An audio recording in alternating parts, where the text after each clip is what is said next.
Bonjour à tous, c'est Nicolas. Aujourd'hui, j'avais envie de vous faire un partage sur le commerce.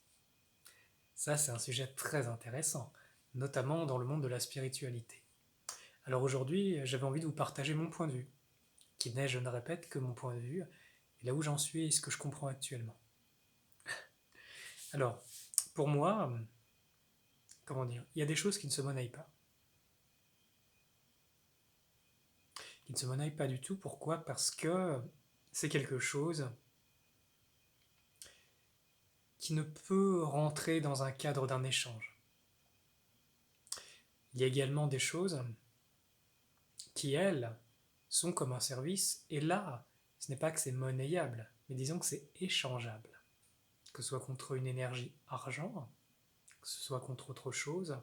Et ça, j'ai mis très longtemps à le comprendre, parce que vous voyez, mon métier, moi, par exemple, c'est faire des soins énergétiques, des maisons, des formations, et j'en passe. Et pendant très longtemps, je me disais, mais comment garder l'argent à sa juste place, notamment dans un métier comme celui-ci? Je répète, quand on commence à prendre cette voie, justement, de s'aligner avec le divin, ça amène justement à se poser des bonnes questions, notamment par rapport à l'argent, notamment par rapport aux croyances par rapport à l'argent. Alors voici les déductions qui sont le fruit un peu de mon expérience. Peut-être que cela vous résonnera, peut-être pas. Enfin voilà, c'est là où j'en suis.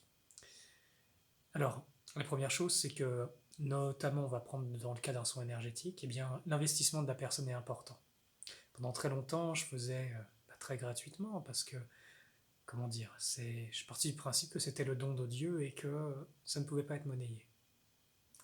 Et petit à petit, j'ai commencé à comprendre que s'il n'y avait pas d'investissement de la personne, qu'elle ne mettait pas en place son énergie, eh bien, en vérité, ça ne changeait rien à sa situation. Parce qu'elle n'avait pas développé la force nécessaire à sa transformation. Et moi-même, j'avais tendance à me nier. J'avais tendance à donner, donner, donner. J'avais beaucoup à comprendre. Et petit à petit, j'ai compris qu'en fait, l'amour, c'est le donner, c'est le recevoir, c'est se respecter, c'est respecter l'autre, permettre à l'autre de trouver la force et de générer la force qui va être le moteur de sa transformation. Et parfois, j'ai eu des retours qui disaient: Ah, mais Nicolas, c'est divin, on ne doit pas monnayer ça. C'est divin, c'est vrai. Monnayer, ce n'est pas le cas.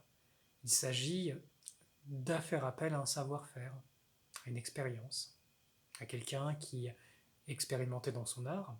Comme par exemple, on va prendre le cas de quelqu'un qui répare une machine à laver. Si votre machine tombe en panne, vous pouvez la réparer par vous-même. Vous pouvez faire appel à quelqu'un qui justement sait très bien comment ça marche. Il va vous la réparer en 2 secondes. Et là, c'est un échange de services.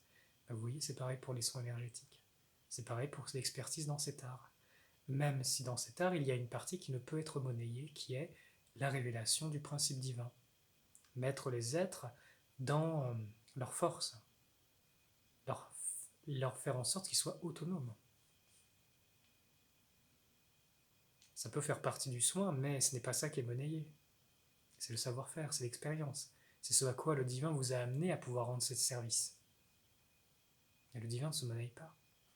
Il se redécouvre, il se partage, il se donne. Voilà pour les compréhensions. Il y a aussi autre chose que je voulais partager, c'est par rapport au commerce, vente de produits, parce que dans le milieu spirituel, oui, il y a beaucoup de ventes de produits pour le bien-être, pour la beauté, des pierres, des cristaux. À mon sens, c'est important de rester aligné, surtout quand on a envie de faire le bien avec tout ça. Pourquoi est-ce que je vends tout ça? Eh bien, pour justement que ça permette à l'autre d'évoluer, d'avancer. Vous comprenez, c'est pas une question de faire de l'argent, c'est une question de quel bien par ce service, par cet échange, peut être amené au monde. Et là, je pense qu'on peut être carrément clair en nous-mêmes. Si votre intention est saine, si elle est pure, si elle est axée vers l'évolution, vous êtes dans le flux. Vous savez, dans la région où je vis, il y a beaucoup de croyances. Il y a beaucoup de croyances par rapport à l'argent. Comme quoi l'argent c'est sale. Vous savez, vous êtes des dieux, vous êtes des créateurs. Ça veut dire que si vous avez la pensée que c'est sale, eh bien votre contact, ça le deviendra.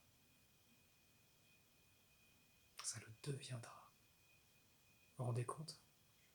c'est vérifiable. C'est tout vérifiable ce que je vous dis là. Par contre, si vous avez conscience que l'argent est divin, que c'est pur, que c'est une énergie qui est faite pour élever, pour circuler, qui est mis aussi à votre disposition pour vous en tirer un enseignement, une sagesse plus grande, alors là c'est vraiment divin. Vous savez, il y a aussi souvent ces croyances par rapport au fait que quand on est avec Dieu, on est pauvre. C'est pas vrai. Vous êtes riche de l'intérieur. Et si vous incarnez cette richesse intérieure dans votre vie, eh bien vous pourrez faire de grandes choses. Pour ma part, moi je pense que la puissance monétaire, elle est faite pour être au service de l'homme. Qu'elle ne soit pas au centre de sa vie, parce que ce n'est qu'un outil qui accompagne, qui facilite, qui a complètement sa place, mais à sa juste place. Vous savez, l'argent, c'est comme un flux énergétique. Quand vous en avez beaucoup, ça révèle ce qu'il y a à l'intérieur de vous. Et ça va tout vous montrer. Et c'est pour cela que pendant très longtemps, on a cru que l'argent, c'était mal. Même la sexualité d'ailleurs, parce que c'est un révélateur, c'est une énergie très similaire, c'est une énergie créatrice. Eh bien, en vérité, le mal ne se trouve pas dans l'argent même. Il se trouve dans ce qui est déjà à l'intérieur de vous et qui se révèle grâce à cette énergie. C'est comme la lumière, ça révèle. Ça va vous montrer les choses.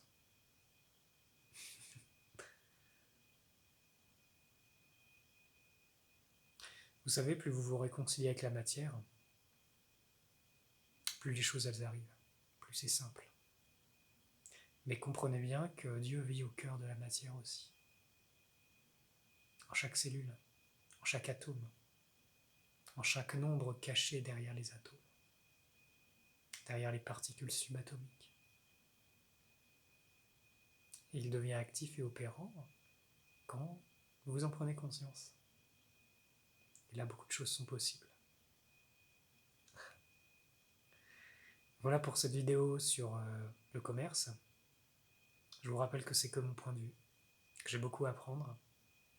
Mais si cela peut aider à éclairer les consciences, c'est avec joie.